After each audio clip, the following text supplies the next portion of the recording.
Muchas gracias. Sean tan amables de ocupar sus lugares, por favor.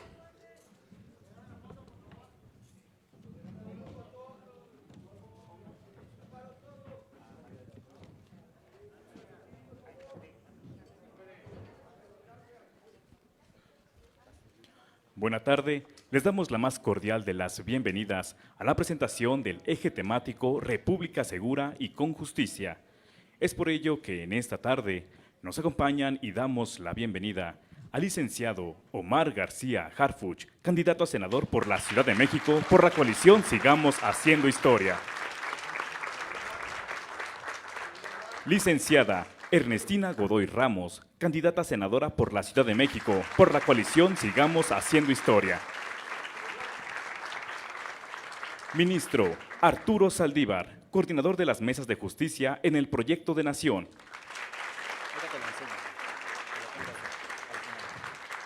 Maestra Renata Turrent, coordinadora de enlace con sectores académicos. Doctor José Antonio Peña Merino, coordinador técnico de Diálogos por la Transformación. Licenciada Beatriz Adriana Olivares Pinal, exdirectora del INJUVE de la Ciudad de México y equipo de la doctora Claudia Sheinbaum.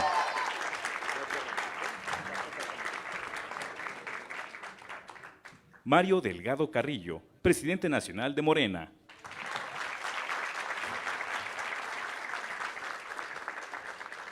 Preside este acto la candidata a la presidencia de la República por la coalición Sigamos Haciendo Historia, la doctora Claudia Sheinbaum Pardo.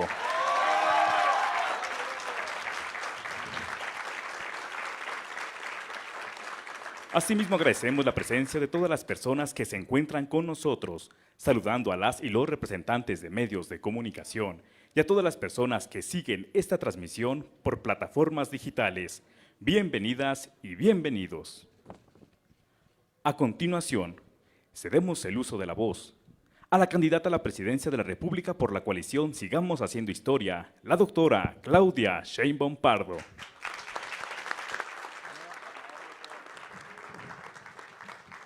Muy buenos días, tardes ya, disculpen, tardes y más tarde. Muchas gracias por su presencia. El día de hoy queremos presentarles las líneas generales de la estrategia de seguridad y justicia para nuestro país. En primer lugar, queremos presentarles los avances que ha habido en México, porque es injusto decir que no ha habido avances. Segundo, hablar de los resultados y la experiencia que tuvimos en la Ciudad de México. Y tercero, la propuesta. Ahí vamos a dividir la presentación, si me pasan la siguiente, en lo que son los 5 ejes de la estrategia de seguridad y justicia que estamos planteando. La primera es honestidad y atención a las causas. La estrategia más importante, por más que se quiera minimizar por parte de la oposición, y vamos a mostrar los resultados que tuvimos en la Ciudad de México con ello, es la atención a las causas, es darle acceso a derechos, no oportunidades, sino acceso a derechos a las y a los jóvenes en nuestro país. El presidente ha desarrollado el programa Jóvenes Construyendo el Futuro, más universidades y por supuesto los programas sociales, que hoy son derechos, muchos de ellos, pero nosotros queremos ampliar todavía más las acciones para atender a los jóvenes de nuestro país. Y evidentemente la honestidad, porque no puede haber una estrategia de seguridad si hay un corrupto o una corrupta al frente de la estrategia de seguridad.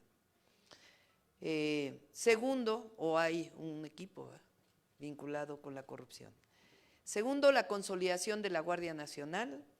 Tercero, el fortalecimiento de la inteligencia y la investigación. El cuarto es la coordinación con policías estatales, fiscalías estatales y Fiscalía General de la República. Y el quinto es lo que tiene que ver con la seguridad en la reforma al Poder Judicial.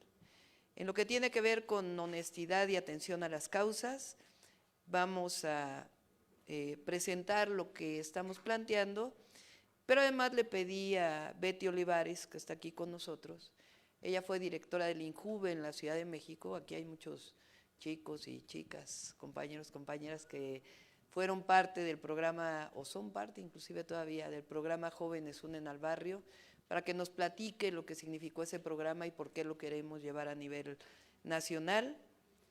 Después de la consolidación de la Guardia y el fortalecimiento de la inteligencia e investigación, le voy a pedir a Omar García Harfuch que nos exponga estos 2 puntos de la coordinación y principalmente vinculado con la experiencia que tuvimos en coordinación, porque el que haya autonomía de las fiscalías no quiere decir que no exista la coordinación.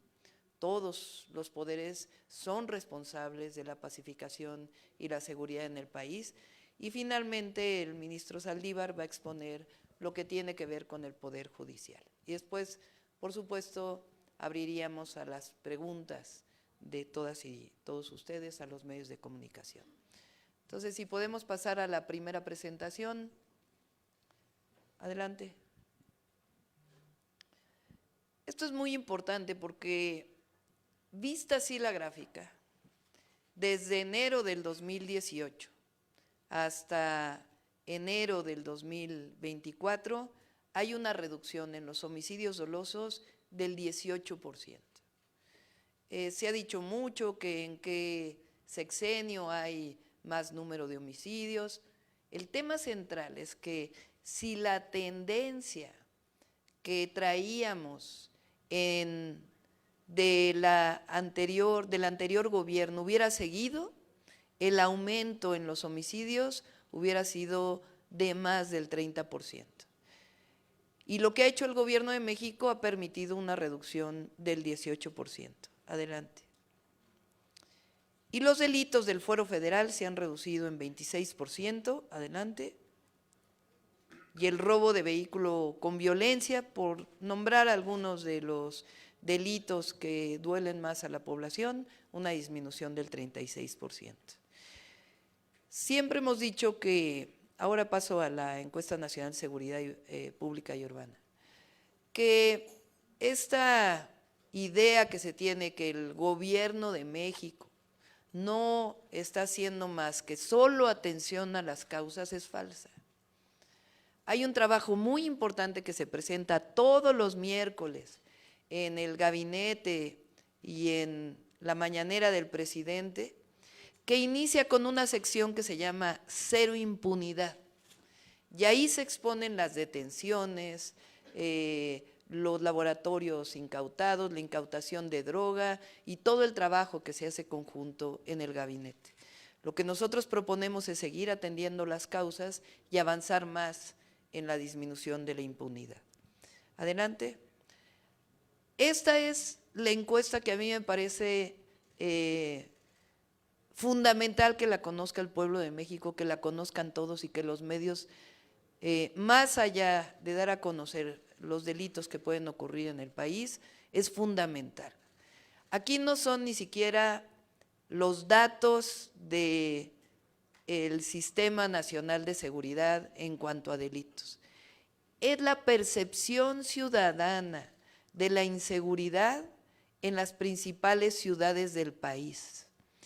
Y en el caso de Nacional, pasó la percepción de 78% de personas que decían que vivían en un lugar inseguro a una disminución del 64.9%. En el caso de la ciudad es todavía más importante, pasamos del 98% de las personas que pensaban que vivían en una ciudad insegura al 53%, una reducción del 45%. Pero este dato nacional es sustantivo porque habla de la percepción de la ciudadanía en la mayoría o en las ciudades más importantes del país. Quiere decir que la ciudadanía reconoce que hoy vive en una circunstancia más segura que la que se vivía a finales del 2018. Adelante. Estos son los resultados que obtuvimos en el gobierno de la ciudad. Y quiero insistirlo, lo digo en el spot que tengo de la campaña, pero de quienes participamos en la contienda, soy la única que tiene experiencia en bajar los índices delictivos en un lugar como la Ciudad de México, que pues es la ciudad más importante del país. Cuando nosotros llegamos a la ciudad, llegamos en el momento histórico de mayor inseguridad. Los homicidios estaban en el nivel más alto, con una tendencia a la alza. Llegamos a tener en mayo del 2019 5.2 homicidios diarios, lo que nunca había existido en la ciudad. Nosotros dejamos la Ciudad de México con 2 homicidios diarios. 2022 fue el año de menor número de homicidios desde 1989 en la Ciudad de México. Es decir, hay experiencia y hay resultados en el tema de seguridad. La que sigue. En los delitos de alto impacto, la disminución fue todavía mayor. Fue una reducción del 58%. Adelante. Y en robo de vehículo con violencia, una disminución del 69%. O sea, pasamos de que se robaban con violencia 16 vehículos a 4.4 vehículos cuando dejo la Ciudad de México a principios de junio del 2023. Adelante. Bueno, esta es la propuesta que estamos presentando. República segura y con justicia. No puede separarse. El presidente tiene una frase que dice: la paz y la seguridad son fruto de la justicia. Y pensamos que es así. Y nosotros vemos la justicia en un sentido amplio, no solo la justicia social, sino también un sistema de procuración de justicia y de justicia que funcione adecuadamente, vinculado con las fuerzas de seguridad. Honestidad y atención a las causas. Ahí quedó medio mal las rayitas. Evidentemente la honestidad es la esencia de cualquier propuesta de seguridad, y lo recalcamos. Cuando hay corrupción no hay seguridad, y la mejor muestra de ello es la guerra contra el narco, en donde quien estaba al frente de la guerra contra el narco hoy está preso en Estados Unidos. ¿Qué proponemos nosotros en la propuesta que estamos haciendo? Ahí está medio cortado, no sé, compañeros, si me ayudan. Dar continuidad al programa Jóvenes Construyendo el Futuro, pero vamos a incorporar otros 2 programas de atención a los jóvenes. Uno tiene que ver con más universidades y más preparatorias, más educación. Lo que planteé en el Zócalo de la Ciudad de México, vamos a hacer la Universidad Rosario Castellanos y la Universidad de la Salud nacionales. Vamos a aumentar el número de preparatorias con ALEPS y todos los sistemas de educación media superior, pero además vamos a buscar una reforma en la educación media superior donde disminuya todavía más, aparte del apoyo que está dando el presidente, la deserción escolar, y que tengan, hoy hay 23 programas distintos en educación media superior y pensamos unificarlos en sus diferentes vías. Pero hay 2 temas centrales que nos funcionaron mucho en la Ciudad de México. Uno es Jóvenes Unen al Barrio y el otro es Reconecta con la Paz. Son 2 programas que los vamos a llevar a nivel nacional. Jóvenes Unen al Barrio es un programa en donde mujeres y hombres jóvenes que de alguna manera estaban involucrados en algún acto delictivo, cercanos a involucrarse a una banda delincuencial, se les da la opción, con un apoyo de 3,000 pesos en el caso de la Ciudad de México, de tener actividades culturales y deportivas, con tutores. Nosotros tenemos la certeza de que gracias a ese programa nosotros sacamos a cerca de 11,000 jóvenes que pudieran haber estado vinculados con la delincuencia. Y ahora le paso la palabra a Betty para que lo pueda explicar. Y el segundo es Reconecta con la Paz, que son jóvenes primodelincuentes que tienen por primera vez son detenidos, sea que lleven su sentencia en libertad, firmando cada semana o privados de su libertad, y en un programa especial que se desarrolló en la Secretaría de Seguridad Ciudadana, se les sacó de la delincuencia y se les involucró en programas distintos a través de un programa integral de atención a los jóvenes. Entonces, atención a las causas es educación, jóvenes construyendo el futuro, jóvenes unen al barrio y reconecta con la paz. Y si me permiten, le doy la palabra a Betty para que nos pueda explicar cómo fue que llevó el programa de Jóvenes Unen al Barrio. Muchas gracias. Buenas tardes. Bueno, pues el programa Las y los Jóvenes Unen al Barrio en la Ciudad de México es un programa que atiende a las y los jóvenes de 12 a 29 años de edad. Pero a diferencia de otras políticas públicas, en anteriores gobiernos nosotros salimos a buscar a las y los jóvenes a través de una estrategia que se llama Barrio Adentro. Y tocamos casa por casa las puertas de las colonias con mayor índice de violencia, pero también con menor índice de desarrollo económico. Y buscábamos a los jóvenes que habían tenido algún problema, o con la justicia, o un problema con adicciones, o que no habían continuado sus procesos académicos, para que se integraran al programa de Jóvenes Unen al Barrio. No solo se trata de entregarles un apoyo económico mensual, se trata particularmente de reconstruir el tejido social a través de las y de los jóvenes que viven en los barrios más complicados. Se trata de generar comunidad, pero sobre todo de tener la identidad y la dignidad de venir de los barrios de la Ciudad de México. Fuimos y tocamos casa por casa de estas colonias, que lo hicimos a través de la Secretaría de Seguridad Ciudadana para saber qué colonias eran las que tenían mayor índice de violencia, pero también las colonias que aportaban más jóvenes a la violencia, que no es necesariamente lo mismo. Cuando estos jóvenes se acercan al instituto, ellos además le aportan 90 horas de trabajo comunitario mensual al gobierno de la ciudad, a sus comunidades, pero muchos de ellos son grandes artistas, son grandes atletas, y decidimos buscar que dentro de sus actividades tuvieran ellos procesos de reconstrucción de su propia identidad. El programa se basa particularmente en tres razones inamovibles: no criminaliza, no discrimina y por supuesto que no estigmatiza a nadie. De los más de 11,000 jóvenes que se atendieron durante el periodo del gobierno de la doctora Claudia, 1,000 de ellos fueron dirigidos directamente de procesos penales, o del sistema penal, o de procesos de adolescentes. Y el Instituto de la Juventud, a través del programa Jóvenes Unen al Barrio, se volvió una medida cautelar para adolescentes en conflicto con la ley. Atendimos más de 1,000 jóvenes y más del 55% de estos jóvenes que ya venían dirigidos a través de la fiscalía, a través de los jueces que ordenan alguna sanción, estos jóvenes, más del 55% regresaron a sus actividades académicas. ¿Cómo logramos que ellos trabajaran de manera comunitaria?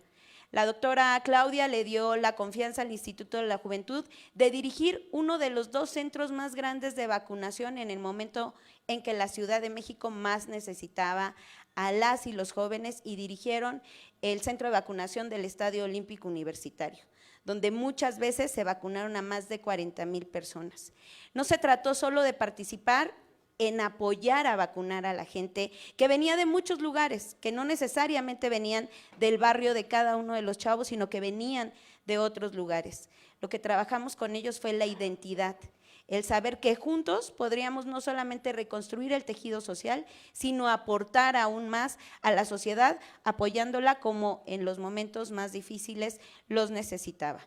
Tenemos dentro del programa, se construyó una orquesta sinfónica, una banda sinfónica, la orquesta de guitarras más grande de este país, una Big Band Jazz, también se construyó una banda de regional mexicana, 5 compañías de danza, 5 compañías de teatro, tuvimos brigadas de protección civil, de Cogiendo Educación Sexual, que tiene que ver con que los jóvenes hablen abiertamente de sexualidad para prevenir muchos temas. creamos más de 100 brigadas que se hicieron a través de las y los jóvenes. Las creamos a través de las necesidades, pero también de lo que las y los jóvenes en la ciudad querían. Insisto en que de los más 11,000 jóvenes que se apoyaron a través de este programa, 4,900 de ellos tuvieron acercamiento con el consumo de sustancias. Y no se trata de criminalizar, de lo que se trata es de concientizar en procesos de consumo, y eso ayuda a que los procesos de construcción de paz se hagan verdaderamente con las personas que están en los territorios. Hoy es un orgullo hablar de esos 11,000 jóvenes, hoy hay compañeros aquí que están, compañeros y compañeras que están representando a más de esos 11,000 jóvenes, sobre todo sabiendo que cuando el gobierno apuesta en sus jóvenes, el resultado es imperativo, pero además es de largo plazo. El resultado de la construcción de paz, de la disminución de la violencia en los barrios, es gracias a que si los jóvenes son sujetos de derecho, en este gobierno fueron reales actores de la transformación. Y gracias a ello, ellos pudieron ayudar no solo a otros jóvenes, también a los adultos mayores, a las mujeres que en algún momento tuvieron procesos de violencia, porque estos jóvenes y el nombre de los jóvenes unen al barrio. No es que lo unan entre las y los jóvenes, es que lo unen con el gobierno, es que lo unen con otras generaciones y es que lo unen a través de poder ayudar al prójimo como una manera mucho más visual de lo que implica el humanismo mexicano a través de ellas y a través de ellos. Las y los jóvenes son realmente un actor de transformación. Y la mejor política pública que puede existir en un gobierno es creer en las y los jóvenes de nuestro país, de nuestra ciudad, es apostar por los jóvenes, pero sobre todo es invertir en las y los jóvenes de nuestros barrios, de nuestros pueblos que han sido muy marginados y decir aquí estamos. Y lo podemos lograr como lo hicimos en el Instituto de la Juventud, sacando a más de 11,000 jóvenes de la delincuencia, sin que además tuviéramos ninguno de ellos volvió a reincidir. Todos ellos tienen ahora sus caminos académicos, algunos de ellos ya están trabajando, algunos otros también se mantuvieron dentro del programa y pues bueno, decirles que sigue los muchachos trabajando a través de este proceso y lo mejor que se puede hacer en una política pública en materia de juventud siempre será creer en las y los jóvenes, como lo hizo el programa de Las y los Jóvenes Unen al Barrio en la Ciudad de México. Muchísimas gracias.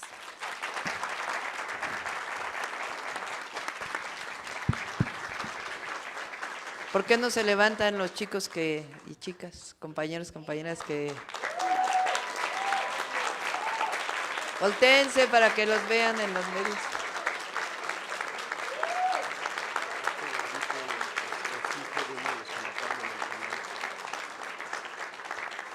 Para que aquí estando los reporteros y reporteras, si ellos lo permiten, puedan platicar con ellos y en algún momento entrevistarlos. Muchas gracias. Adelante. Bueno, consolidación de la Guardia Nacional y fortalecimiento de la inteligencia e investigación. Omar. Gracias, muy buenos días. Para ser muy breve, vamos a hablar de 5 puntos: la consolidación de la Guardia Nacional, la reestructuración y fortalecimiento de las instancias de seguridad, el fortalecimiento del Sistema Nacional de Inteligencia para la Seguridad Pública, obviamente cuidando y respetando la autonomía de la Fiscalía General de la República, que sientan todo el apoyo del Gobierno de México para poder potencializar las capacidades y fortalecer sus áreas que ellos consideren, así como el Plan Integral de Combate al Crimen Organizado. Siguiente, por favor. Antes de entrar en la parte de la consolidación de la Guardia Nacional, es muy importante, tenemos un plan integral de seguridad en las vías generales de comunicación. Creemos que gran parte, para que este país esté seguro, tenemos que asegurar y continuar con lo que ha hecho el Gobierno de México, la vigilancia que tienen en las vías generales de comunicación. Se va a seleccionar personal especializado dentro de la Guardia Nacional, obviamente por Sedena, para que tengan una vigilancia específica en las carreteras, así como la creación de grupos específicos para que no solo sea un tema preventivo en las vías de comunicación, sino que cuando haya robos pueda este mismo grupo que pertenezca a la Guardia Nacional aumentar la vigilancia, pero al mismo tiempo también investigar los delitos que se hayan cometido en las vías generales de comunicación. Establecer los puntos de revisión preventiva con tecnología que sea no intrusiva, es decir, para no molestar a los usuarios, sino aumentar la tecnología en las vías generales de comunicación. Consolidar las unidades especializadas de supervisores, que son lo mismo que el punto 1, y las estaciones de verificaciones, y lo más importante, el grupo interinstitucional. Necesitamos, toda esta estrategia se basa en lo que hicimos en la Ciudad de México, la coordinación, no irnos solos, la coordinación entre el Gobierno de México y las entidades federativas. Si algo aquí nos dio resultado en la Ciudad de México es que había una absoluta coordinación entre la Fiscalía General de Justicia de la Ciudad de México, la Secretaría de Seguridad, pero también con el Gobierno Federal teníamos todos los días una mesa con el Centro Nacional de Inteligencia, con la Secretaría de la Defensa Nacional, con la Secretaría de Marina. Siguiente, por favor. El fortalecimiento de instancias de seguridad, ¿en qué consiste? Primero necesitamos hacer lo que se hizo aquí en la Ciudad de México, fue aumentar el estado de fuerza de la policía, pero también aumentar áreas que tenía la Fiscalía y reconfigurarlas para una mejor atención. Lo que queremos es volver a las instancias de seguridad más útiles para la policía, para la Fiscalía y para la ciudadanía. Necesitamos incrementar el estado de fuerza policial a nivel nacional basado en las capacidades y necesidades también de las policías estatales. Es decir, la consolidación de la Guardia Nacional, que ahorita la Secretaría de la Defensa Nacional ha aumentado su estado de fuerza, también queremos dar todo el apoyo a las entidades federativas donde más se concentran los delitos de alto impacto. Hoy, por ejemplo, son 10 entidades federativas las que concentran la mayor cantidad de homicidios en el país y la mayor cantidad de delitos de alto impacto. Ahí es donde nosotros como gobierno debemos de apoyar a las entidades federativas para que puedan fortalecer a sus policías estatales. ¿Cómo se apoyaría? Con capacitación, tecnología, etcétera. Abajo, donde mencionamos fortalecer las capacidades de investigación de las instancias locales, un ejemplo que ha dado resultado en este gobierno son las unidades de atención especializadas al secuestro. Hay una coordinación desde la Secretaría de Seguridad Pública del Gobierno de México con las fiscalías locales también y las policías estatales. Al final es necesario dotar de facultades de investigación a las policías estatales. Esto las vuelve en pocas palabras más útiles para la Fiscalía, pero también para la ciudadanía. Y sobre todo que dejen de ser policías reactivas. Recordemos que cuando llegamos a la Ciudad de México, esta policía, que es la más grande del país, era una policía que solo podía detener a personas en flagrancia, no tenía facultades de investigación.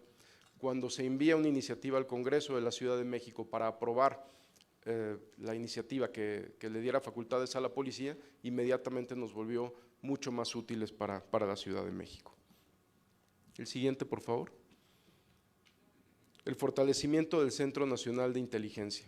Esto principalmente es fortalecer las capacidades del Centro Nacional de Inteligencia, que es un centro que ayuda muchísimo a las entidades federativas, a la Secretaría de la Defensa Nacional, a la Secretaría de Marina. La gran mayoría de las operaciones que se realizaron en Ciudad de México fue en coordinación con el Centro Nacional de Inteligencia. Lo que buscaremos es aumentar las capacidades tecnológicas del centro, así como aumentar la capacitación de sus analistas.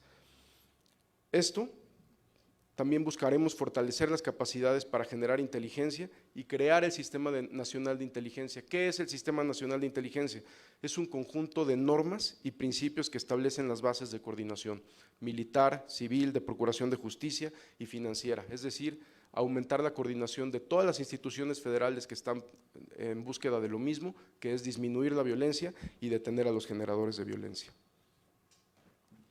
Siguiente, por favor. Aquí muy breve, porque esto obviamente se hará siempre respetando la autonomía de la Fiscalía General de la República, pero creemos que para abatir la impunidad tenemos que tener una fiscalía fuerte. Por eso buscaremos fortalecer las capacidades de procuración de justicia para disminuir la impunidad, así como incrementar las capacidades operativas y tácticas y sobre todo el recurso humano de la Fiscalía General de la República.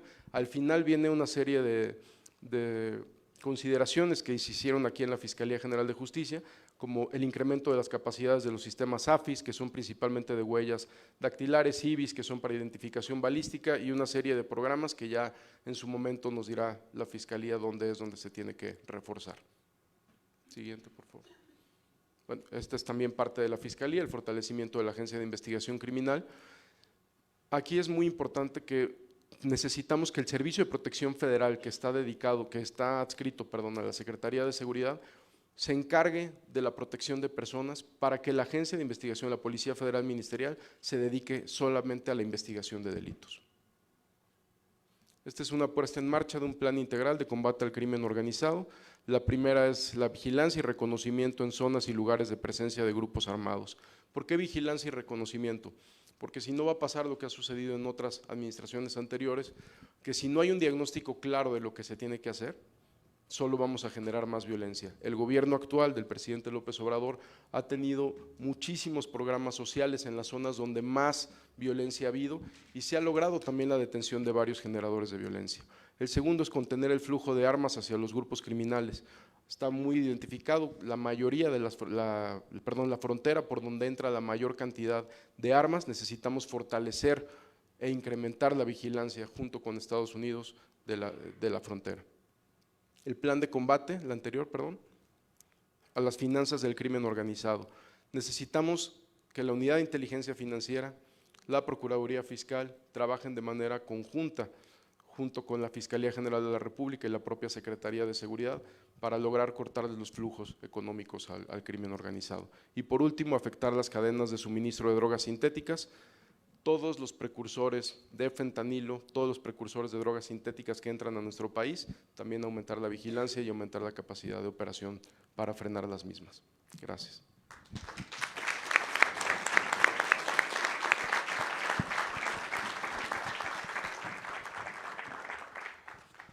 Muchas gracias, muy buenos días todavía, no, ya tardes. Muy buenas tardes a todos, a los medios de comunicación. Estamos aquí en la presentación que hace nuestra próxima presidenta de lo que va a ser la estrategia, de lo que se va a hacer. Y quiero solamente comentarles que el tema de la autonomía de las fiscalías no impide que se tenga una coordinación, como lo ha dicho la doctora Claudia Sheinbaum, y que lo echamos a andar en la Ciudad de México, con respeto pleno a la autonomía de la Fiscalía, pero no puede estar aislada de las políticas, de los programas, de una estrategia en materia de seguridad y de paz. Ante eso, puedo decirles, a ver, la Ciudad de México es la única entidad que por Constitución la Fiscalía tiene que presentar anualmente al Congreso de la ciudad un plan de política criminal y un programa de persecución penal. Nadie más, ni la Fiscalía General, tiene esa obligación. Lo que permite hacer eso, primero es que se tiene un programa, en el que se establecen metas evaluables, acciones, y estas acciones, estos programas salen de un diagnóstico que se hace en el gabinete de paz, y lo compartimos con los legisladores, que a su vez lo someten a una gran consulta. Cada año tiene que hacerse esa consulta, y participaron a lo largo de estos años de muchos sectores, de modo que se tiene un programa con metas muy claras. Y estos programas de política criminal y de persecución se alinearon con la política y la estrategia de la ciudad y del gobierno federal. Entonces, lo que se hizo fue buscar que toda la fuerza de una fiscalía esté apoyada por toda la fuerza de una Secretaría de Seguridad Ciudadana, de una Secretaría de Bienestar, de Betty, ¿no? O sea, de todos, es de una gran coordinación. Y eso hace que la fuerza de una institución que podría estar aislada sea mucho mayor. Entonces, ahí hicieron los planes de políticas criminal y de persecución penal. Creo que es una de las cosas que se tiene que hacer a nivel federal, ¿sí? Que todas las fiscalías debían de tener la obligación por ley de tener ese programa de política criminal y que sea evaluado no solamente por los servidores públicos, sino por la ciudadanía. Y también la Fiscalía General de la República, para que sepamos todos los ciudadanos qué va a hacer, cómo lo va a hacer, dónde lo va a hacer y cuánto va a hacer. Entonces, ese es un primer paso que se hizo en la Fiscalía de la Ciudad de México, que es perfectamente replicable en todo el país y que da resultados. Porque ¿qué definimos de acuerdo a la estrategia de la ciudad y la estrategia nacional? Dos grandes puntos de atención: los delitos de alto impacto, que no solamente son el secuestro, el homicidio, que son pues muy fuertes, y ahora la extorsión y eso, sino el robo, por ejemplo, el robo que sufre la gente todos los días en las colonias, en los barrios. Para nosotros fue delitos de alto impacto. Entonces, atender con toda la fuerza los delitos de alto impacto, y también hubo una definición de atender los delitos contra las mujeres. Todo lo demás, claro que se tiene que atender, todas las fiscalías tienen que atender todos los delitos, pero se atienden, los atendimos, le llamamos segmentación, desde el punto de vista, puede ser desde justicia restaurativa, desde las mediaciones, desde la atención desde otras instancias de gobierno, y claro que donde teníamos todos los elementos, entrábamos a las judicializaciones. Pero entonces fue eso, con esos dos grandes espacios de definición, con la coordinación interinstitucional, que eso es lo más virtuoso, creo yo, de esta gran estrategia, la coordinación cotidiana, abierta, nada de vamos a ponernos la estrellita a nosotros. Aquí la estrellita se la tenía que llevar la ciudadanía, la paz y la tranquilidad de la gente. ¿Qué hicimos entonces para atender estas definiciones? Bueno, primero fue la creación de un nuevo modelo policial. Primero nos reorganizamos internamente, ¿no?, para que hubiera una coordinación, les llamamos coordinación lo que son las subprocuradurías, vicefiscalías, una coordinación especializada en la investigación de delitos de alto impacto y una coordinación especializada en delitos de género cometidos contra las mujeres. Esta parte que no se ve, toda la parte de la tubería institucional, nos reorganizamos. Y lo que hicimos fue crear un nuevo modelo de investigación policial, ¿sí? Esto, como lo decía Omar, a través del trabajo de inteligencia, ¿sí?, de análisis de patrones delictivos, de sistematización de la información, que nos ayudó mucho la DIP con toda su plataforma y la manera en que todos los días teníamos la información y la analizábamos, ¿no? Y un segundo punto que se dijo de la estrategia de más y mejores policías: refrescar el cuerpo de policías de investigación con un nuevo perfil, con una nueva manera de investigar, donde, aunque no existe en la ley, son verdaderos detectives, ¿no? Utilizan ya la fuerza de la inteligencia para dar, digamos, tiros de precisión, ¿no? Entonces, ahí se incorporaron en una convocatoria abierta 1,000 nuevos policías. Se fortaleció nuestro Instituto de Formación Profesional para que tuvieran una preparación diferente. Refrescar ese cuerpo fue importantísimo, un gran acierto, con una nueva metodología, con una investigación científica, y además con la posibilidad de coordinarnos con la Secretaría a partir de las facultades que le dio el Congreso para hacer investigación, también investigación criminal, investigación policial, de manera coordinada. Eso potenció las investigaciones que tuvimos. Esto también Bueno, también a los peritos hubo que crearles una nueva manera. Creamos el Banco de Perfiles Genéticos, el más grande de Latinoamérica. Creamos adquirimos mucho equipo tecnológico que permite tanto al policía de investigación como al perito tener pruebas, que esas son pruebas científicas, son pruebas irrefutables ahí, no son de interpretación ni mucho menos. Eso nos permitió tener carpetas mucho más sólidas para poder judicializar y buscar obtener sentencias. Ese, digamos, fue el gran planteamiento, ¿no? Pero también nos dedicamos y hicimos un modelo de combate a la corrupción, ¿sí? Que, bueno, no lo pasaron, pero por ahí se los van a dar, ¿no? Que es estar constantemente revisando, atendiendo todas las denuncias ciudadanas, investigando y llevando hasta los tribunales cuando teníamos todas las pruebas, ¿no?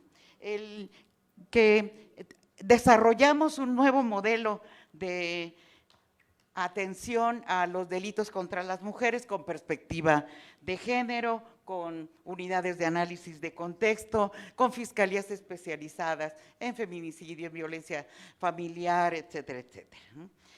Buscamos para nosotros saldar una deuda histórica que hay que seguirle, porque es atender muy bien a la gente para no perderla cuando llega por fin a pisar una instalación de la Fiscalía. Entonces creamos el modelo de atención temprana, modelos de atención primaria que están en consolidación, ¿sí? También trabajamos mucho, y esto fue una de las principales preocupaciones que compartíamos en el gabinete, el tema de las personas que son reportadas como desaparecidas. De esta ciudad salió la metodología para la búsqueda generalizada que se sigue trabajando, ¿no? Pero también la atención al personal, o sea, crear todas las posibilidades para que el personal no solamente se capacite, sino se certifique y se especialice, porque no es lo mismo investigar un feminicidio que investigar un robo de vehículo. Entonces tiene que hacer modelos especiales, especialistas para la atención de los delitos, ¿no? Nada más comentarles medio minuto en relación a la relación que tiene que haber entre las distintas fiscalías estatales y la Fiscalía General de la República. Hay, de acuerdo a la ley, una conferencia de procuración de justicia. Ahí es donde creo que se tiene que hacer un gran trabajo para avanzar en lo que se ha venido haciendo, porque compartimos problemas similares, porque nada más les pongo el ejemplo. Una sentencia dijo que ya no puede haber prisión preventiva oficiosa, que tiene que ser justificada. Esto lo compartimos todos, ¿no? Y en este momento está desarrollándose una propuesta de iniciativa para ver qué hacemos, porque las fiscalías necesitan herramientas para poder justificar las prisiones cuando es necesario que estén en la cárcel. Pero como ese hay varios temas, entonces la relación tiene que ser muy cercana y tiene que ser de mucha colaboración y de mucho intercambio, ¿no? Están también, todo esto lo propusimos desde la Ciudad de México, la homologación del tipo penal de feminicidio en todo el país, porque es increíble que no lo sea. Pero son más o menos y a grandes rasgos algunos de los temas que trabajamos, que creemos que pueden ser replicados.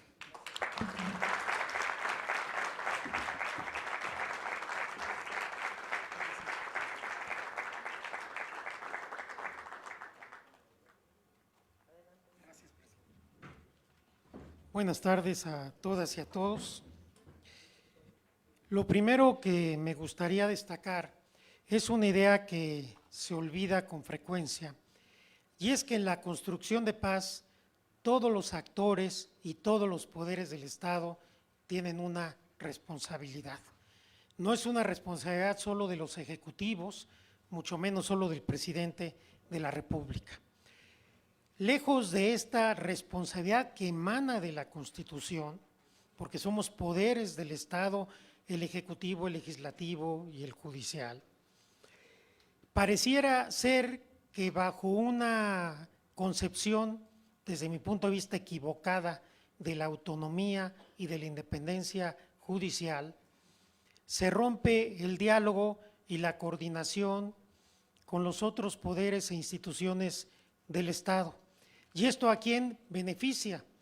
Pues beneficia a minorías privilegiadas económicas, beneficia al crimen organizado, y claro que también hemos visto en la Corte en los últimos años una tendencia muy notoria a empatar su agenda con la agenda de la oposición y de los grupos adversarios al gobierno. Y la verdad es que el crimen organizado es un desafío al Estado, es un desafío a todas y a todos, y para solventar ese desafío se requiere diálogo y coordinación e instrumentos adecuados. Por ello, el presidente de la República ha presentado una iniciativa de reforma al Poder Judicial en el cual propone la elección mediante voto popular a través de una elección indirecta de todas las personas juzgadoras del Poder Judicial, ministras, ministros, magistradas, magistrados, jueces y juezas. Este es un ejercicio que obviamente está sujeto a debate para tratar de arribar a un mejor Poder Judicial, porque lo cierto es que el mecanismo que tenemos hasta ahora, como ha sucedido además en otros países, no ha sido del todo adecuado para alejar sobre todo a las ministras y ministros de los actores políticos o partidos políticos que los han postulado. La Corte me parece que está viviendo una época muy partidizada. Pero lo más importante me parece que es la reforma al Consejo de la Judicatura Federal.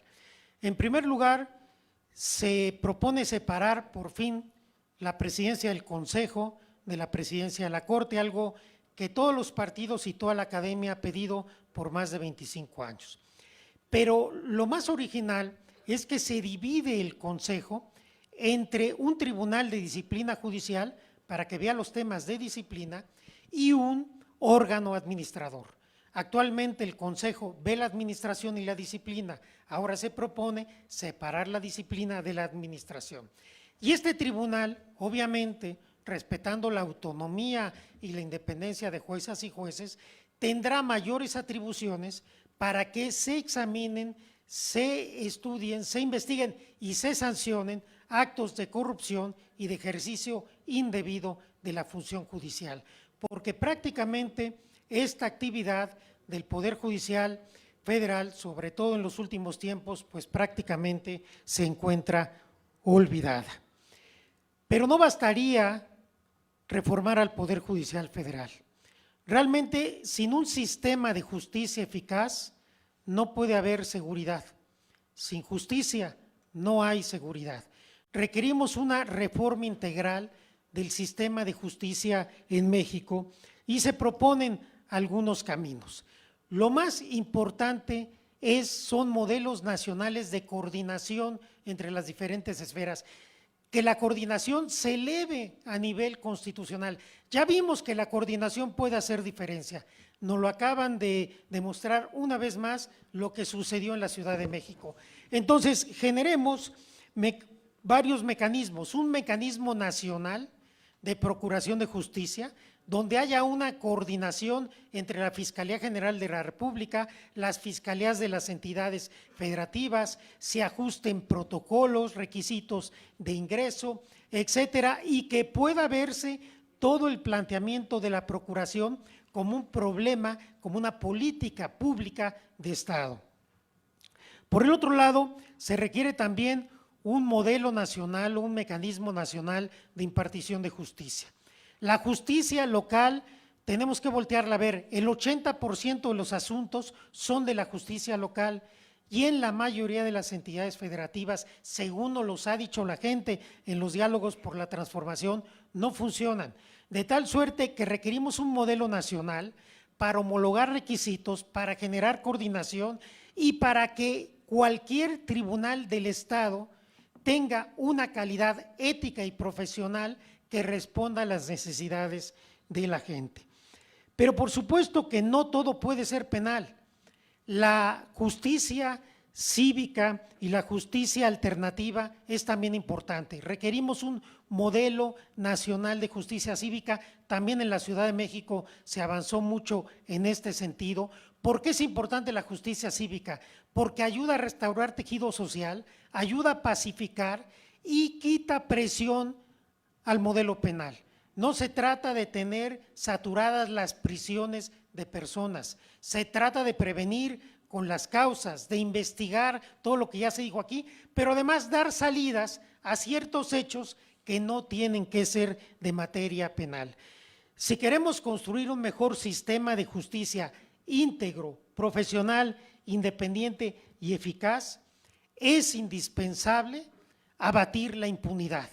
Cero impunidad ha sido la política en la Ciudad de México, cero impunidad debe ser la política en todo el país. Y esto solo se logra con coordinación, con una reforma integral del sistema de justicia y como ustedes pueden ver de esta presentación, todas las áreas estamos coordinados para tratar de hacer una propuesta integral, seria, viable, no de ocurrencias, sino basada en experiencia, en estudios y sobre todo en lo que la gente nos ha venido diciendo en cuanto a su dolor y sufrimiento.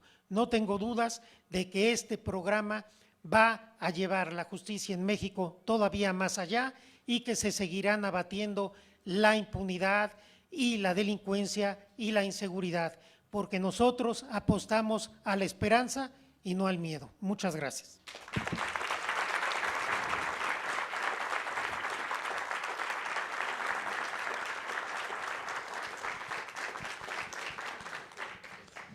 Pues esta es la presentación general. Si nos ponen los puntos centrales, por favor, Iván. La estrategia, de nuevo, consiste de 5 ejes que nos dieron resultado en la Ciudad de México y que sabemos que a nivel nacional podemos avanzar todavía más en los resultados. Por supuesto, honestidad al frente, siempre. Lo segundo es la atención a las causas, no dejarlo, educación y atención y acceso a derechos a las y los jóvenes de nuestro país. La consolidación de la Guardia Nacional, antes de que nos lo pregunten, estamos de acuerdo que sea parte de la Secretaría de la Defensa Nacional y fortalecerla en sus distintas atribuciones y características. Avanzar en la proximidad de la Guardia, avanzar en la vigilancia de caminos y carreteras, avanzar en la Guardia como primeros respondientes, el fortalecimiento de la Guardia Nacional. Lo tercero, el fortalecimiento de la inteligencia y la investigación, que como bien explicó Omar, vamos a un sistema nacional de inteligencia y investigación para la seguridad pública, que permita la coordinación de las diferentes áreas. La siguiente es la coordinación en todos sentidos, coordinación con fiscalías estatales, coordinación con policías estatales desde el Ejecutivo. Se hace la coordinación, pero queremos fortalecerla todavía más, incluso, como bien dice el ministro Saldívar, llevarlo en términos legales. La coordinación con la Fiscalía General de la República, lo dijo en el Zócalo, lo he dicho en otras ocasiones, vamos a invitar al Fiscal General de la República a que sea parte del Gabinete de Seguridad. Eso, como bien explica Ernestina Godoy, no rompe la autonomía de la Fiscalía, pero establece muchos mejores condicionamientos para la coordinación, para la atención a la ciudadanía y la disminución de la impunidad, y finalmente la reforma al Poder Judicial, que tiene que ver no solamente con la elección de jueces y ministros, sino que tiene que ver con la división y un verdadero sistema de sanción a los jueces que no esté hoy como está en el Consejo de la Judicatura y que sea parte también de alcanzar todavía mayores resultados en seguridad y paz en nuestro país. Estamos convencidos que esto nos va a dar resultados, nos dio resultado en la ciudad y estamos fortaleciendo esta estrategia para que a partir del 1 de octubre la podamos aplicar en todo el país. Muchas gracias.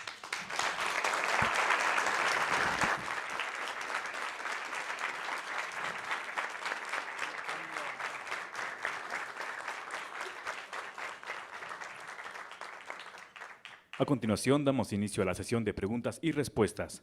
Primer pregunta a cargo de Carlos Guzmán, de Agencia Veracruzana de Noticias.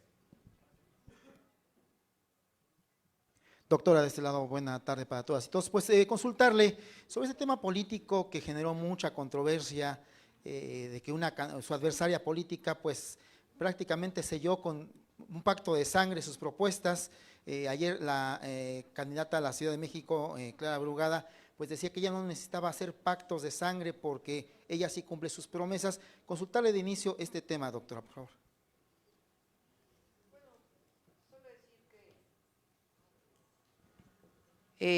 No quisiera opinar sobre el tema, la verdad. Creo que la campaña tiene que ser con seriedad, porque finalmente lo que estamos haciendo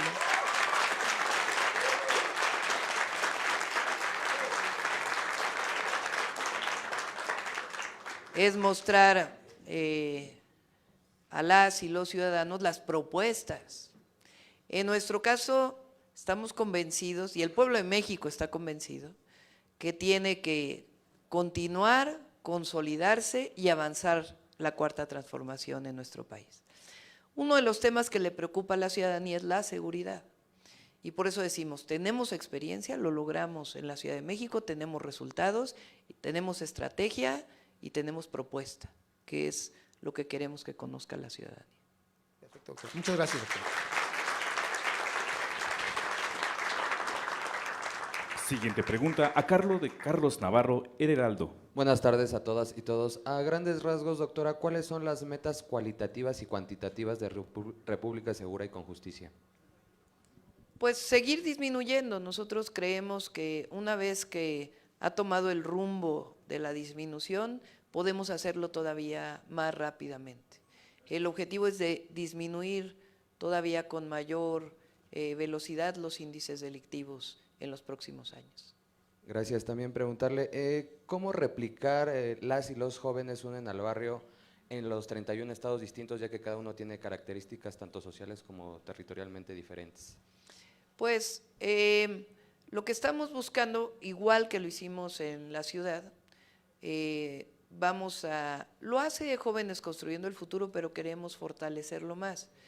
Ahí en donde están los lugares de mayor incidencia delictiva, pero no solo. Por ejemplo, en la ciudad se utilizaron indicadores como familias que tienen a uno de sus integrantes privados de la libertad. Hay lamentablemente colonias en la Ciudad de México en donde por ciertas características sociales hay más personas que están privadas de la libertad en una colonia. Y eso habla pues de la necesidad de atender a los jóvenes en esos lugares.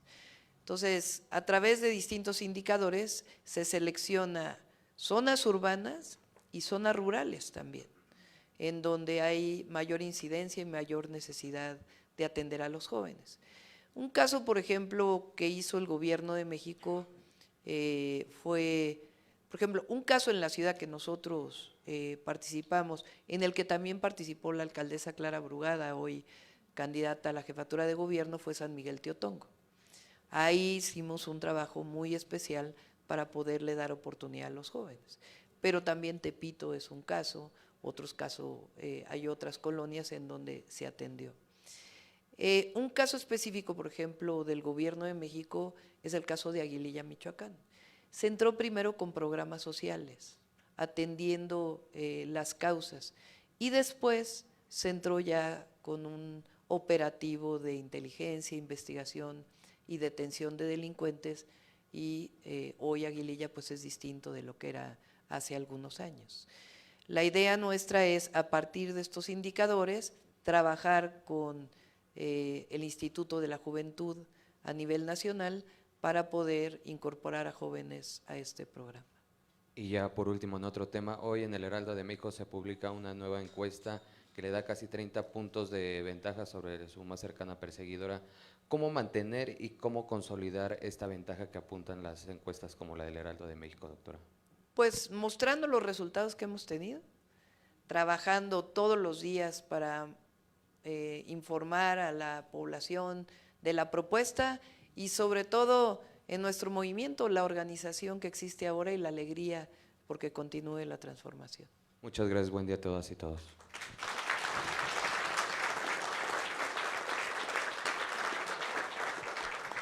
Continuamos con Arturo Páramo de Grupo Imagen. Gracias, muy buenas tardes, doctora, los demás presentes en el presidium. Mi inquietud solamente es una. Se habló acerca de la necesidad de coordinar los trabajos entre las policías estatales, las locales, las instancias federales, corporaciones de Fuerzas Armadas, la Guardia Nacional, etcétera. Pero se habló también acerca de cómo se requiere, para que esta coordinación sea efectiva, que quede en el marco constitucional, que sea constitucional, por mandato de ley, esta coordinación. Aquí mi pregunta sería, en caso de que la reforma constitucional planteada por el presidente de la República en materia del Poder Judicial no prosperara o no prosperara tal cual la envió el presidente de la República, ¿ustedes impulsarían al inicio de la administración una reforma más integral que pudiera cumplir con esta propuesta que tienen de tener mayor coordinación entre todas las instancias federales, locales, me imagino que municipales, para mejorar la seguridad de la gente en todas sus comunidades? Sí, va a pasar la reforma constitucional que envió el presidente, pero le paso aquí al ministro Saldívar para que… Gracias. Efectivamente, la idea es que pase la reforma del presidente, pero el modelo que estamos presentando no se agota en una reforma al Poder Judicial Federal, sino se requiere una reforma integral de la justicia para efecto de coordinación y de otros aspectos, por lo menos 4 modelos nacionales, uno de procuración de justicia, otro de impartición de justicia, otro más de justicia alternativa y cívica, y también las defensorías públicas, porque las defensorías públicas son indispensables para tener una mejor justicia en México. Es decir, la reforma a la justicia tiene que ver con la seguridad, porque sin justicia no hay seguridad, pero no se agota en el tema de seguridad. Sus efectos positivos serán expansivos con todo el estado de bienestar y prosperidad compartida que la doctora ha venido promoviendo. Muchas gracias. Gracias, ministro. Y doctora Sheinbaum, retomando tal vez una pregunta que le hizo uno de mis compañeros, ¿se puede establecer desde ahora, desde la campaña, del inicio de la campaña, parámetros, mediciones, algunas cifras de en cuánto se plantea su administración en caso de ganar la presidencia de la República, reducir los índices delictivos? Todas las semanas, como usted comentaba, cada 15 días de hecho, tenemos un reporte de la seguridad en la conferencia de prensa matutina. ¿Hay algún parámetro que se estén ustedes planteando desde ahora para reducir aún más o que se planteen a dónde llegar, qué meta cumplir a lo largo de la administración en caso de que gane? Sí, en estos casos no se puede, digamos, hay que ser serios en la estadística y en los indicadores que utilizamos. Lo que sí podemos asegurar es que gracias al avance, o sea, al cambio en la tendencia que inicia con el presidente López Obrador y a la estrategia que estamos presentando, la rapidez en la disminución de delitos va a ser mayor. O sea, cada año vamos a reducir todavía más delitos, eso sí lo podemos decir. El porcentaje en los 6 años tendríamos que hacer un análisis todavía mayor, y si tú te fijas, difícilmente alguien, no solo en México, sino en cualquier país del mundo, tiene una cifra de este tipo. Pero estamos seguros que esta estrategia va a funcionar. Al inicio ejercicio de la administración, perdón, gracias, no fue un declive, fue un estancamiento y posteriormente vino la reducción constante, paulatina. Usted entonces está comentando que sería todavía más acentuado la reducción de los delitos del Fuero Federal, que será lo que le corresponde a la presidencia. Así es.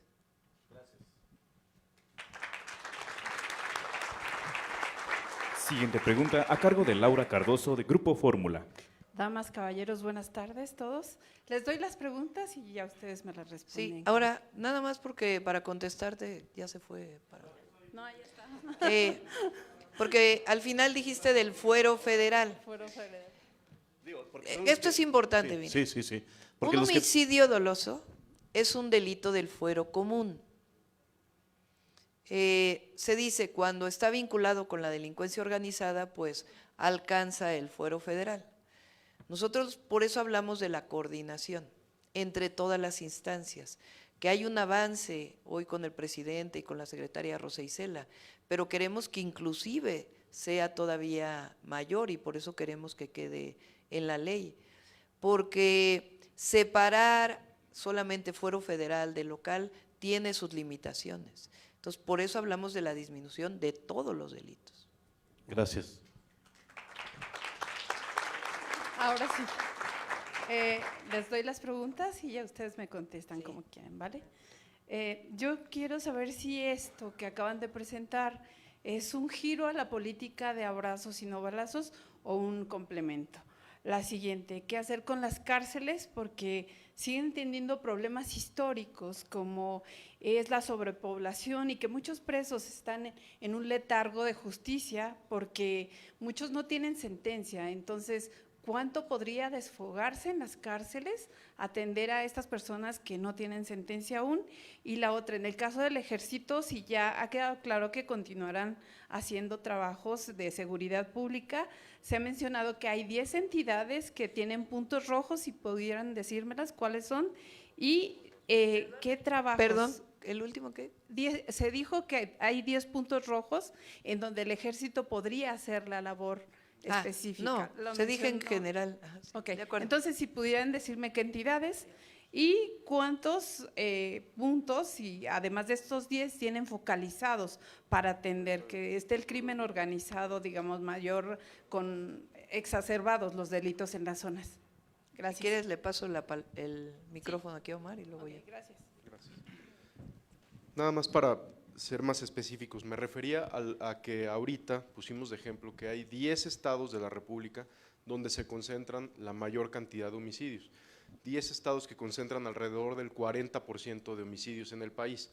No es que el ejército se vaya a hacer cargo, por supuesto que no. Lo que estamos diciendo es que la consolidación de la Guardia Nacional, la coordinación con las fiscalías locales y el fortalecimiento de las policías estatales de estos 10 estados, es decir, estrechar todavía más la coordinación del Gobierno de México con estas 10 entidades federativas. ¿Por qué? Pues porque es donde se concentra el 40% de homicidios en el país. Pero no es que sean 10 puntos específicos, son ahorita 10 estados que concentran el 40% aproximadamente de homicidios y que algunos corresponden a que también se concentra la mayoría de delitos de alto impacto. Bien, ¿podrías mencionármelos? ¿Los 10 estados? Sí. Sí, claro, se los entregamos ahorita, pero el primero es Guanajuato. Está Guanajuato, Guerrero, tenemos aquí todos, ahorita está Estado de México, Jalisco, Baja California específicamente Tijuana. Ahorita se los entregamos los 10 de inmediato. Gracias. Sí. Y sobre las cárceles y la sobrepoblación, la gran mayoría de las prisiones que tienen sobrepoblación son del fuero común, son prisiones o sistema penitenciario estatal. Es donde más sobrepoblación hay. Aquí en la administración de la doctora Claudia Sheinbaum, al inicio de su administración, en los 13 penales que hay en la Ciudad de México, se logró disminuir la sobrepoblación de manera importante y fortalecer también el sistema penitenciario con áreas de inteligencia, investigación y sobre todo generando nuevas generaciones de custodios, de personas que iban a cuidar y a fortalecer el sistema penitenciario. En el gobierno federal se haría lo mismo. Fortalecer. Solo para precisar, ¿cuánto se disminuyó en el caso de la Ciudad de México la sobrepoblación? Le doy, la verdad no tengo el porcentaje específico, pero se lo damos con todo gusto. Gracias. Sí. Y solo el tema de… Mucho ahí vale la pena y por qué el tema judicial es importante, del Poder Judicial. Cuando se considera que una persona es, pues puede generar algún problema en algún penal, se pide bajo las condiciones legales que sea trasladado a un penal de alta seguridad. Muchas veces los jueces dan amparos. Estoy hablando muchas veces, no tengo aquí el porcentaje específico, pero nos pasó en la ciudad, en donde no puede ser pues que cuando se solicita que vayan a un penal de alta seguridad por considerarlo necesario para la seguridad del propio penal, pues hay un amparo. Claro, los derechos humanos siempre tienen que tomarse en cuenta, pero consideramos que son otras razones por las cuales se da el amparo. Sobre el giro de a la política de abrazos no balazos, ¿sí lo Sí. es? Sí. A ver, la Secretaria de Seguridad Pública hoy ciudadana tiene una frase que es importantísima que dice: abrazos, no balazos no quiere decir que estemos cruzados de brazos. Ella lo dice para el gobierno de México.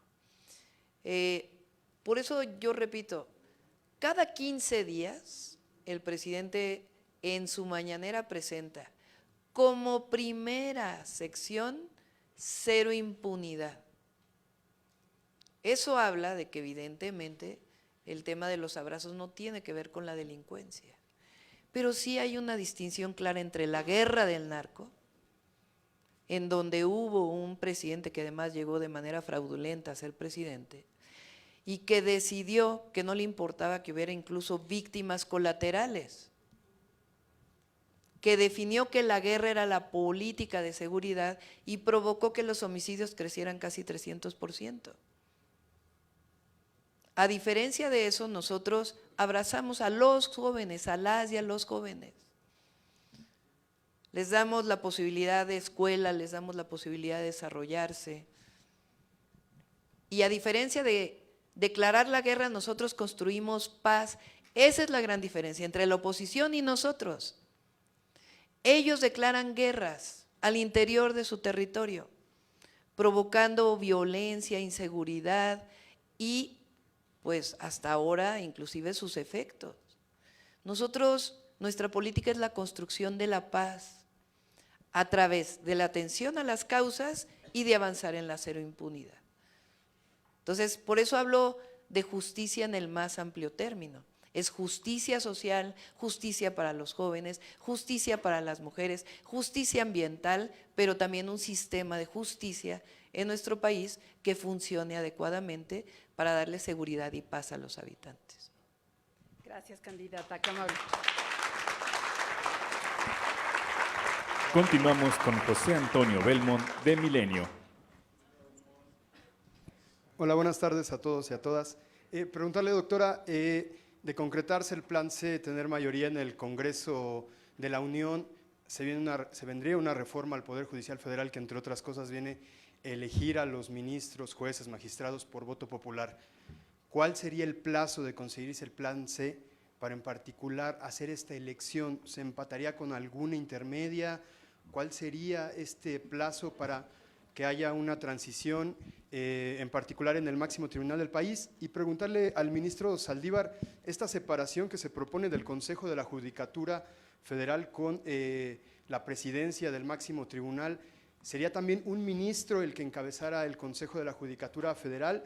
Y ya por último mencionaba un tema de que se vive una época de partidización en la Suprema Corte. Esto, usted me corregirá si es distinto, ¿no se vio a través de la sentencia en la segunda sala, la resolución en la segunda sala, en el tema de la reforma energética, donde se excusa el ministro Lainez Potisek, pero antes él mismo había participado en estos mismos asuntos? Yo en particular no entendí esa excusa que al final le dio el voto de calidad al presidente de la segunda sala. Preguntarle si esta época de partidización ha venido en contra de la 4T. Se la pregunto porque usted estuvo en más de una década en el máximo tribunal del país, fue el presidente de la misma. Si a partir de que usted se fue de esta nueva presidencia de la Corte es que ha habido un cambio de perspectiva, no sé si en contra del actual gobierno. Gracias. Gracias. Primero, en los transitorios de la reforma, de la iniciativa de reformas del Poder Judicial, hay una elección extraordinaria en 2025 para esos efectos. Sobre lo último, la partidización de la Corte, lo que ocurre es lo siguiente: se festinaba mucho la independencia de la Corte anteriormente y ahora se dice que se puso en riesgo la independencia. Lo que pasa es que el poder político, el poder económico, el poder mediático y el poder judicial siempre habían estado del mismo lado. 2018, cuando gana el presidente López Obrador, se cambian los lados y les queda como único reducto a la oposición el poder judicial y la Corte. Y entonces es muy claro, con decisiones que cambian incluso precedentes de sexenios anteriores, que desde mi punto de vista hay una intencionalidad política en contra, sí, de la transformación social que implica la 4T. A mí me parece que eso es claro. No quisiera entrar a detalle de algunos ministros, creo que no sería el caso en una reunión como esta. Y ahora el Consejo de la Judicatura desaparece. Se crea un tribunal de disciplina judicial y un órgano administrador. Y los magistrados de ese tribunal de disciplina también son electos. Los integrantes del órgano administrador no, se nombran por el presidente, por el Senado y por la propia Corte. Entonces tenemos un tribunal disciplinario electo y un órgano administrativo con designaciones de los poderes, de tal suerte que desaparece el Consejo, pero me parece que esta división de sus atribuciones será muy importante y creo que podremos tener un poder judicial mucho más cercano a la gente y menos distante y menos comprometido con otro tipo de intereses. Muchas gracias. Gracias. Nada más una aclaración. El gobierno, en caso de ganar el 2 de junio, el gobierno entrante, ¿está de acuerdo con estos transitorios para que sea en 2025 que se haga, digamos, una elección extraordinaria para el voto de jueces, magistrados y ministros? Y si abarcaría para estos, no sé cuántos cargos sería de jueces, ministros y magistrados. Sí, estamos de acuerdo con la propuesta que se presentó y, por supuesto, una vez aprobada, pues ya habría que sentarse con el Instituto Electoral, porque también se va a aprobar la electoral. Entonces ya es el Instituto Nacional Electoral, que en su momento será electoral y de consultas, para poder desarrollar todas estas elecciones.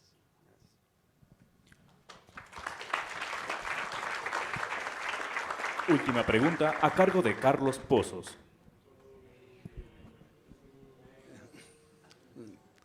Buenas tardes, doctora, buenas tardes a los presentes, buenas tardes a los colegas de los medios de manipulación.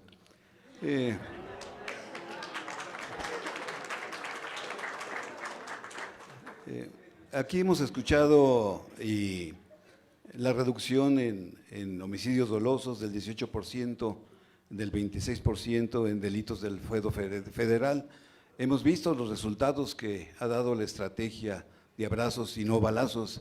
Sin embargo, los medios de manipulación conservadores siguen manejando la estrategia de poner a un México violento, a un México ardiendo en llamas. Yo le pregunto, doctora, si habrá una posibilidad de fijar un tiempo en su próxima administración, si el voto así la lleva a la presidencia de la República, para que estos medios de comunicación mercantiles, conservadores, puedan cambiar la percepción en todos sus canales de televisión, de radio, en donde México está ardiendo en llamas. ¿Habrá algún tiempo?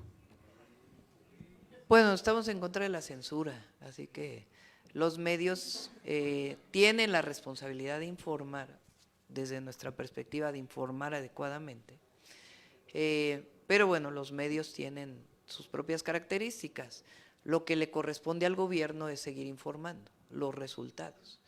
Entonces, nosotros vamos a continuar cuando lleguemos, sea con las mañaneras o con otro esquema de información diaria, informando los resultados en los temas de seguridad. Por ejemplo, en la Ciudad de México hacíamos un informe mensual que estaba coordinado con la premiación a los y las mejores policías. Y ahí dábamos información de cómo iban aumentando, disminuyendo los distintos delitos.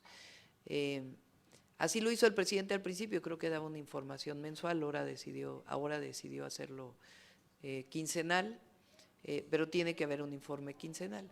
Y por eso hay dos indicadores que vale mucho la pena y que, digamos, se contraponen a esta visión que quiere dar la oposición, diría yo, de que está muy mal el país. Un indicador es este que mostramos de la ENSU, a ver si lo pueden volver a mostrar. La ENSU es la Encuesta Nacional de Seguridad Urbana del INEGI. Esta es la nacional. ¿Qué dice el INEGI en esta encuesta? Que en 2018 las personas en las ciudades de México, el 78% de ellas se sentía insegura. En el 2013, 70% de las personas se sentía insegura. En cambio, en diciembre del 2023, 64.9% de las personas dicen que se sienten inseguras. Por supuesto que este indicador tenemos que seguir disminuyéndolo, pero esto es una percepción ciudadana. A la gente le preguntan, ¿sientes que vives en una ciudad insegura o segura? Con las características. ¿Considera que vivir actualmente en ciudad es inseguro? Esa es la pregunta. Y 64% contesta que sí. Evidentemente tenemos que disminuir más. Pero contestaba el 78% en el 2018 que se sentía inseguro. Entonces, ¿cómo se explica que la percepción ciudadana sea de mayor seguridad y que al mismo tiempo se diga que estamos en peores condiciones que en el 2018? No tendría sentido. Y es una encuesta del INEGI. Y la otra es la que sale del INEGI también, de qué tan felices nos sentimos las y los mexicanos, que salió hace 3 días o 4 días, y que dice que es el momento desde que se realiza la encuesta donde nos sentimos más felices las y los mexicanos. Entonces, si no nos sintiéramos felices, pues entonces, si hubiera tanta inseguridad como dicen que hay, pues no se equivaldría a un tema de felicidad, ¿verdad? Entonces, claro que hay que avanzar todavía más, pero de que se ha avanzado, pues se ha avanzado. Gracias. Mi segunda pregunta, doctora. El día 8 de marzo, este próximo viernes, es el Día Internacional de la Mujer. Usted estará de gira y me permito preguntarle a usted, próxima primera presidenta de México, si suscribe las palabras de la señora Dilma Rousseff al asumir el cargo de presidenta de Brasil, cuando ella dijo: llego a proteger a los débiles, honrar a las mujeres y gobernar para todos. ¿Usted suscribe estas palabras? Es buena, es muy buena frase. Bien, y finalmente,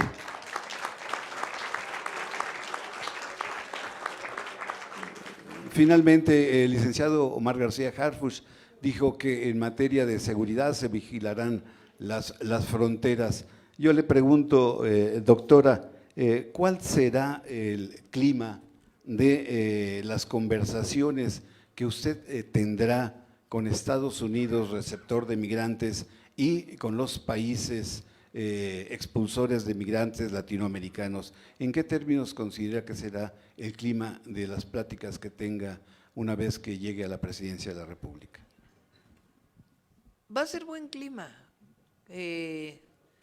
Yo creo que el presidente López Obrador mostró cómo pudo tener acuerdos en su momento con el presidente Trump y después con el presidente Biden. Quien vaya a elegir el pueblo de Estados Unidos nos vamos a poner de acuerdo. Hemos dicho, lo dije ayer o antes de ayer, que no estamos de acuerdo en que se utilice a México como el centro de la definición de la política de Estados Unidos. Bastantes problemas tienen Estados Unidos como para querer utilizar a México como el tema central y la migración como el tema central de su campaña. Para empezar, deberían de poner al centro los 100,000 jóvenes que mueren cada año por fentanilo. Y no es un tema de seguridad pública, es un tema de salud pública que debería de atenderse. Y por otro lado, vamos a seguir insistiendo en que la mejor manera de atender la migración es la cooperación para el desarrollo. Si un porcentaje de lo que se destina a las guerras se destina a la cooperación para el desarrollo en México, en Centroamérica y en otros países de los cuales sale migrantes por necesidad, no por gusto, vamos a estar en otras condiciones. Y eso habla de prosperidad, y la prosperidad pues siempre va a disminuir las migraciones. Muchas gracias. Gracias. Miren, ahí nada más para que vean, con esto cierro. Estos son los homicidios dolosos en la ciudad. Nada más para que vean el incremento del 2015 al 2018. Fue un incremento exponencial. Y nosotros logramos, de mayo más o menos del 2019, iniciar una reducción, que tiene sus momentos, pero estamos en una reducción, bueno, a esta fecha, a enero del 24, del 58%, comparado con enero del 2019. Por eso decía que ya que inició la reducción, pues evidentemente vamos a lograr una reducción mayor. Muchas gracias a todos y a todas. Finalizamos sesión de preguntas y respuestas.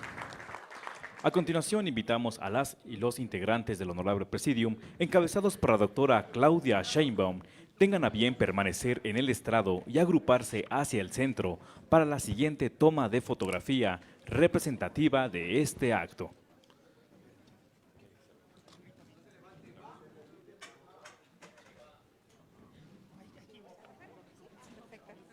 A nuestro estimado público solicitamos sean tan amable de permanecer en sus lugares, por favor.